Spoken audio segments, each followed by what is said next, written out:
How to do the settlement of unrecorded asset with unrecorded liability सिखा दिया है। In case of retirement, in case of death, in case of admission of a partner. तो करके बताइए समझ में आया या नहीं आया। All the best.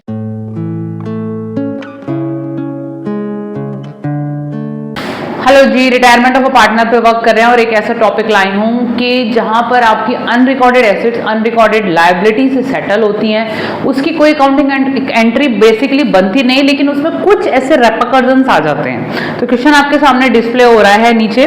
देखिए, XYZ are partners in a firm, Y retires and his claim including his capital and his share of goodwill is 3 lakh. देखिए, एक बंदा है Y जो रिटायर हो रहा है। जब वो रिटायर हो रहा है ना, तो उसको 3 लाख रुपीज मिलने हैं। उसकी कैपिटल और गुडविल का जो भी शेयर है that has been given in the numerical, आप उसे पे ऑफ करेंगे। कैसे पे ऑफ करेंगे वो क्वेश्चन में देखेंगे। अगर लोन में ट्रांसफर होना तो लोन में करेंगे, नहीं तो हम इन कैश पेमेंट कर देंगे। बट अब क्या बोल रहे हैं कि there was an unrecorded furniture at ₹15,000, half of which has been given to an unrecorded creditor of 30,000 in settlement of his claim of 15,000। यही आपके लिए ट्रिकी पॉइंट है, इसी को आपको समझना है।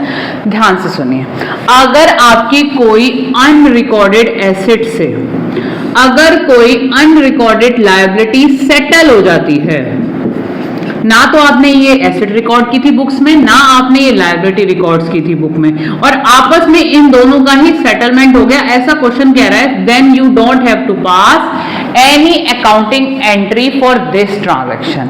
अनरिकॉर्डेड लायबिलिटी से अगर अनरिकॉर्डेड एसेट सेट होती है तो there is no need to pass any accounting entry. Point था ये। दूसरी चीज, यहां पर जो बात बताई है कि फर्नीचर जो था अनरिकॉर्डेड फर्नीचर था, वो था आपका 15,000 का, ठीक है। 15,000 का अनरिकॉर्डेड फर्नीचर अनरिकॉर्डेड एसेट थी, यूए मैंने लिखा हुआ है, जिसमें से 15,000 का तो आपने सेटलमेंट हाफ का सेटलमेंट किया, यानी 7,500 का तो आपने सेटलमेंट कर दिया, ठीक है। इससे तो आपकी एक अनरिकॉर्डेड लायबिलिटी सेटल हो गई, ठीक है। इसका कुछ रिकॉर्डिंग नहीं होना। लेकिन जो बचा हुआ 7,500 रुपीज है, ठीक है, ये बताया कि ये इन्होंने एक पार्टनर को दे दिया जो पार्टनर रिटायर हो रहा है, ठीक है। ये आप पार्टनर को अगर आप पे ऑफ कर रहे हैं तो ये आपके लिए आप अब उसे इंटरनली बिजनेस में यूज कर रहे हैं, ठीक है, क्योंकि यहां पर तो लायबिलिटी रिकॉर्ड ही नहीं थी, तो ये बाहर से बाहर ही काम हो गया आपका बेसिकली। तो अब आपने क्या करना है, तो जो ये आपका 7,500 का जो पार्टनर को दिया जा रहा है, पार्टनर वाई को जो दिया जा रहा है एसेट की वैल्यू, वो आप बुक्स में रिकॉर्ड करेंगे। That is an unrecorded asset at the time of retirement, आपको पता चला दैट इज अ गेन।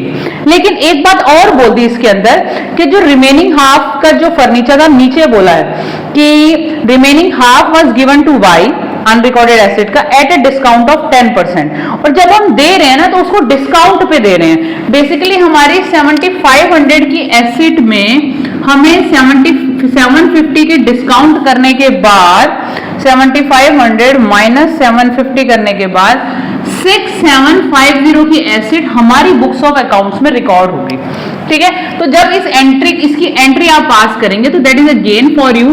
तो आपकी एंट्री होगी unrecorded asset account debit to revaluation account.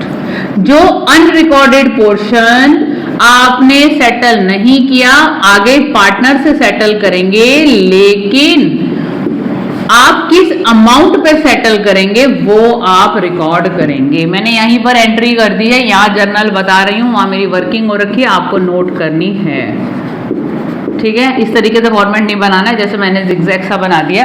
तो ये तो हुई आपकी अनरिकॉर्डेड एसेट की एंट्री। अब अनरिकॉर्डेड लायबिलिटी की भी मुझे रिकॉर्डिंग करनी पड़ेगी, देखते हैं उसको क्वेश्चन में क्या बोला है। इसके बाद कह रहे हैं कि आपकी जो half of which has been given, देखिए there was an unrecorded furniture worth ₹15,000, half of which was given to an unrecorded creditor of 30,000 in settlement of his claim of 15,000। अब जो आपकी ना अनरिकॉर्डेड लायबिलिटी थी वो 30 की थी, 30 में से सिर्फ 15,000 का क्लेम सेटल हुआ, 15,000 का क्लेम सेटल नहीं हुआ। ये सेटलमेंट हुआ एसेट्स के साथ, इसका कोई सेटलमेंट नहीं हुआ, जो 15,000 की लायबिलिटी का सेटलमेंट नहीं हुआ, तो आगे इन फ्यूचर करना पड़ेगा ना। अब आगे इन फ्यूचर करना पड़ेगा तो आपको तो रिकॉर्ड करना पड़ेगा, तो आप उस अनरिकॉर्डेड लायबिलिटी को करेंगे रिकॉर्ड, और that is a loss for you. तो revaluation account debit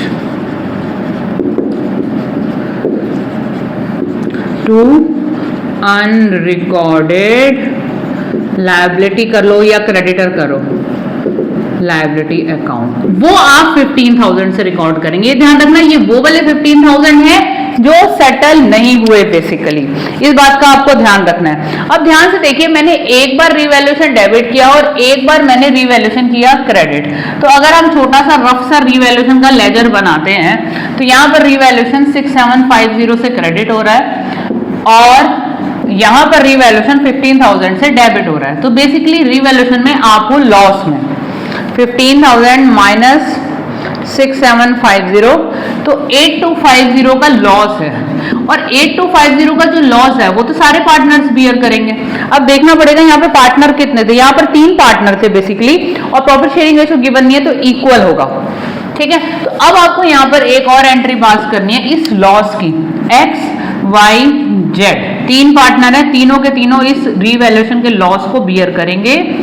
to revaluation account 8250, ये एक बार समझ में नहीं आती है, थोड़ा सा दिमाग लगाना है, क्योंकि आप लोग और तरीके से सीखते हैं, और तरीके से इन द सेंस कि आपका जो एसेट्स का सेटलमेंट होता है उसमें और इसमें थोड़ा सा डिफरेंस है, जो अनरिकॉर्डेड वाला पोर्शन है ये हुआ आपका लॉस सेटल, ठीक है। इसके बाद हमें पार्टनर वाई को करनी है पेमेंट, ठीक है। पार्टनर वाई को वाई कैपिटल अकाउंट डेबिट, ठीक है जी, टू बैंक, और उसको हमने एक फर्नीचर दे दिया, अनरिकॉर्डेड एसेट दे दिया बेसिकली, अनरिकॉर्डेड एसेट। अब आपने उसकी एंट्री करते हुए अनरिकॉर्डेड एसेट अकाउंट ओपन किया है या फर्नीचर अकाउंट ओपन किया, यहाँ पर अनरिकॉर्डेड एसेट की जगह आप फर्नीचर अकाउंट भी ओपन कर सकते थे, तो जो ओपन किया है उसी से ही आप बेसिकली क्लोज करना। अब ध्यान से सुनिए, आपको स्टार्टिंग में बताया था कि 3 लाख रुपीज की पेमेंट थी पार्टनर वाई की, जिसमें से ये वाला लॉस हम इससे चार्ज करेंगे। भाई 2750 का लॉस तो पहले सेटल कर, बिजनेस में करके जा रहा है भाई तू और रिटायर हो रहा है, ठीक है। तो हमारा बेसिकली 297250 का पेमेंट होना है, ठीक है। तो वाई को जो पेमेंट मिलना है 297250 का मिलना है, जिसमें से पेमेंट कितने की होगी। पहली बात तो आपकी जो अनरिकॉर्डेड एसेट थी 6750 की, ये अनरिकॉर्डेड एसेट थी जिसको आपने पार्टनर वाई को दे दिया, तो आपकी 6750 का सेटलमेंट तो आपके जो पेमेंट का था वो आपकी एसेट से हो गया। बचा हुआ पेमेंट 6750 290500, ये आप पेमेंट करेंगे। क्वेश्चन समझने वाला था। ऐसे ही ये वाले क्वेश्चन जो होते हैं ना, ये होते सिंगल ही हैं और ये रह जाते हैं। बस ध्यान रखने वाली बात ये है, मेन ही चीज ये थी जो मैंने सबसे पहले बताई थी आपको, if any kind of unrecorded asset is there in the business that, और उससे कोई अनरिकॉर्डेड लायबिलिटी का आप सेटलमेंट कर रहे हैं, so there is no need to pass any accounting entry for this treatment. But अगर एक्स्ट्रा अमाउंट की एसेट है या एक्स्ट्रा अमाउंट की लायबिलिटी है तो that will be recorded and that will be routed through revaluation account, चाहे ये admission में हो जाए, चाहे ये रिटायरमेंट में हो जाए, चाहे ये डेथ में हो जाए। आई थिंक काम की चीज थी, कीजिएगा और नीचे मुझे बता के जाइएगा। All the best.